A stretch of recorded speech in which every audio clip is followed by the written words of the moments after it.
Hi, my Taurus. Welcome to your monthly reading, and this is for the month of November. Reminding you guys that these are general readings, good for your sun sign, rising sign, and rising sign, and moon sign. So, just give me 1 second to talk about something very important for you, Taurus. And for you, Taurus, let's talk about the planetary aspects. So I always talk about the energy of the planets in astrology. So Uranus is going to be back into your 12th house. And I'm pretty sure most of you guys don't know what I'm talking about. Uranus is a planet of freedom, breaking from the chains to move forward in life, right? So for you guys, Uranus is here in your sign, but on November 7 goes retrograde into Aries again. That means it goes back into your 12th house. So I want to remind you, if you know what it means, and if you don't know, now you're going back to where you need to work, or not only work, but it's like a test for you guys where you are going to put in practice what you have learned during the last 7 years when Uranus was in Aries, because right now it's in your sign. So it's going back to your 12th house, which has to be with your hidden talents, hidden resources, with the illusion. And we're going to talk about this, and this is why I'm reminding you, because we're going to look at this in the cards too, and how Mars is going to be involved here, because Mars is in Pisces and is going to be in your 11th house, which has to be with socializing and your friendships, and maybe there's going to be more upcoming into your friendship and how you're going to be able to go out more. So anyway, so let's look at your cards. All right. And I'm so sorry if someone is talking on the phone and there's nothing I can do about it, because they're very, very loud. So I'm probably going to try to talk louder. So anyway, so the base of everything that is going on right now for you guys is the Tower in reverse. In the Tower in reverse, this is your foundation. The foundation and everything that is that you're passing through, especially when it comes, because this is a love life, right? A reading has to be with things that that happened or that you were expecting. So let's put it this way. This is a situation where, let's put an example here so you understand what I'm trying to say.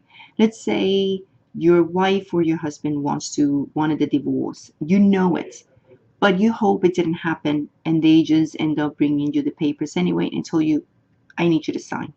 So that is what it means, the Tower. It's like, because you already knew it, and it's nothing that is going to be unexpected, but those shifts has created a lot of things. And if it has nothing to do with divorce, it has to be with breaking up in the relationship, taking a time apart. So that calls you to go into the hermit mode. If it's not you, maybe the other person, to go in a hermit mode. That means you have been reflecting, using introspection, going inward, doing the soul search, seeking for a new direction. You're contemplating things. I'm so sorry because they're screaming. So the thing is, that is the problem, okay, that you're trying to seek for the truth, right? And why I say the problem, because that's what is blocking you. What is blocking you from see the truth is, how can I say, I'm sorry. Let me rewind here. So the problem is that you are not able to see the truth. You're seeking for it. And that's why the moon is in reverse. This is your blockage. Okay. So no matter what, you still going to be taking and making decisions, because you've been pretty much kind of like confused. But now this month, you're actually making decisions. I feel like you like, all right, I already went into this mode. Now I'm definitely clear what I want. So I'm going to be in this situation where you guys want to make decisions. You picking something. Either you're definitely going to get separated from your spouse or your boyfriend, or you are going to just reconsider things again in the relationship. However, what I see is at the end, almost at the end, like at the third week, I see someone being very much controlling, someone that doesn't want to really commit to things, someone who is tired of trying to be under the other person's wings. And what I'm saying is because the Eight of Swords, it's in reverse. Someone, this is a card of influence in this card. That means that someone is tired to be chained to the other person, especially mentally. That's why the swords are here. So you're like, no, I'm done. If it's either you or the other person, you're probably dealing with another person that it's an earth sign just like you, or someone who can be an air sign, like a Libra, like a Gemini. So the thing is that that's what's going on right now for you. Okay, so either you are the one who tries to break free or the other person, but someone is just like, I don't want to do this anymore. It's very upset. It's trying to break free. It's just not able to, it's like, I don't want to reconsider things. That's how I see it. Or if you decide, like, you know what, let's make this work, then it's still someone is going to be I'm sorry for saying this, is going to be a control freak. So you don't need that energy. But at the end, the outcome, what I see here is the 10 of Wands, and I see the World. The 10 of Wands basically was the clarifying card, because I want to know what is ending, and the ending of suffering, the ending of carrying with someone else's baggages, carrying the guilt over your shoulders. So everything is ending with the World. And it says, it's very clear to me, I don't know if you see it, but it clears to me that for me is like, is going to be a new cycle coming through. So it's letting things behind and moving forward.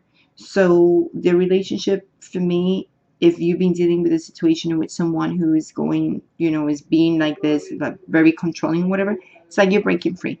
Or if you being controlling, the other person is breaking free from you. So this is like the ending. The World is the ending. So that's what's going on at this point. So I wanted to talk about a little bit more, give it a little extension more for people who are completely single. Okay, and this is what it came up. So it came up the anchor, the fox, and the clover. So that means that there's an opportunity for you to find someone. Remember, this is for the ones that are completely alone. They have nobody whatsoever. So you need to create a little bit more of strategies, and the strategy for you is to get to know the person a little bit more. Be persistent and don't give up in love. I'm pretty sure that you guys like feel like I want to give up, but don't give up. It's fine.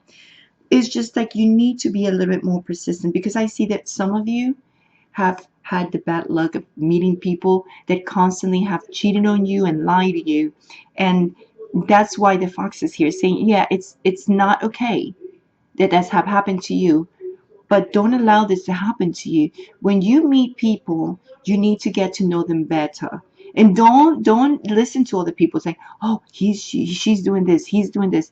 You need to get to know this person in your own. Don't be inclined of listening, gossiping, or whatever. Stay away from that. Try to do things in your own and try to get to know this person in a different way. That's why you need to be more tactical, like more strategic. Okay, and that's why the car is right in, like on top of you. That should be in your head. Okay, now don't be too suspicious all the time either, because it could be that either you always suspecting things too. That's what I'm saying. You need to get to know the person better. Do not rely on people around and gossiping. If you don't see things, then you can't say you pinpoint or something or a situation, okay? Because there's an invitation, there's something that is coming for you or you're looking forward to this month. But you are going to enjoy maybe something new coming up for you. But the thing is that, you know, I hope you think clearly in what you want to do when you meet someone, is to get to know the person much better. Okay, when it comes to work, let's talk about work.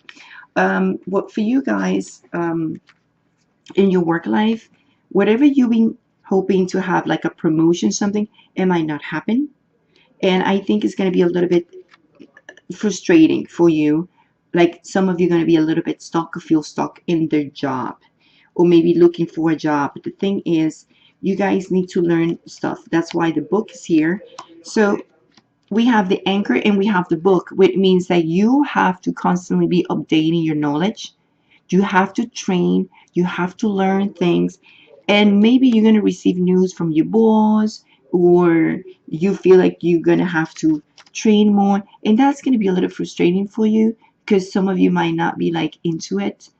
But if you want to move forward and want to do something better in your life, you do need to, you know, learn things, learn new things. And I know what I'm talking about because I am studying for my master's degree, and it's very hard, and I have to start over. I lost my career out of a car accident, and I got bad after my car accident, and the doctor said you need to change careers. So for me, it was very tough, and it has so hard on me for 8 years to do it, like more than 8 years. I've been 10 years struggling because paying for school and all that stuff has been very hard. But trust me, you are going to be happy at the end, and you're gonna have your reward. So learn more, get updated. Is not bad. Okay, I know we need to sacrifice things sometimes, but at the end, the world, the universe, or whatever you believe in, I believe in God, is gonna help you at the end. And trust me, go ahead, do it. Personal growth, that's the most important thing. And the card that came up here, which is your catalyst card, is the Five of Wands. The Five of Wands talks about conflicts inside, competition. Either competition, healthy competition, by the way. And why I'm saying this, because it's a competition. If you compete against yourself. Why I'm saying this, because that's the only way you're going to move forward in life. Okay, either in love, don't compete with your husband. Don't try to win battles and whatever. If you have a husband or wife and whatever, what is best for you? That's why you were here meditating and reflecting. Okay? So when you compete with yourself. When you look back, you said, I'm way forward than what I used to be. Like, I'm not that person anymore. I changed. I've done things better now. I learn much more than what I knew 2-3 years ago. So that's why this means competition. Compete with yourself. You know, you're going to be conflicted this month a bit internally, because it's going to be a bit hard for you to see the truth of things, because you're searching for that soul search. Okay, so you want to be in a relationship where you want to be stuck all the time, in a work where you have an opportunity, but you need to learn more. Okay, and you are in a relationship, you know, you need to learn more about this person. Do not allow people to trick you. Okay, and the only way or don't be too suspicious of everyone or every person you meet. Just try to make things flow. Do not give up in love. You know, things happen for a reason. But remember that you have to be your own competitor in any situation. So that's what I see. So anyway, my Taurus, I hope I help you in any way. And remember that we here to move forward in life and become a better person. Okay, a better person. So I hope I help you. Much love, much life, big kiss, and I hope you like it. Please comment, please subscribe, and I'll see you next month, or when I talk about crystal healing, because I love crystal healings. I use my crystals all the time. So anyway, subscribe, comment, activate the bell, so every time I start uploading the new videos, you can see I'm uploading it. And anyway, that's it. Subscribe. Please share this guidance with people so I can help more people. Help me to help. Much love, much light. Ciao.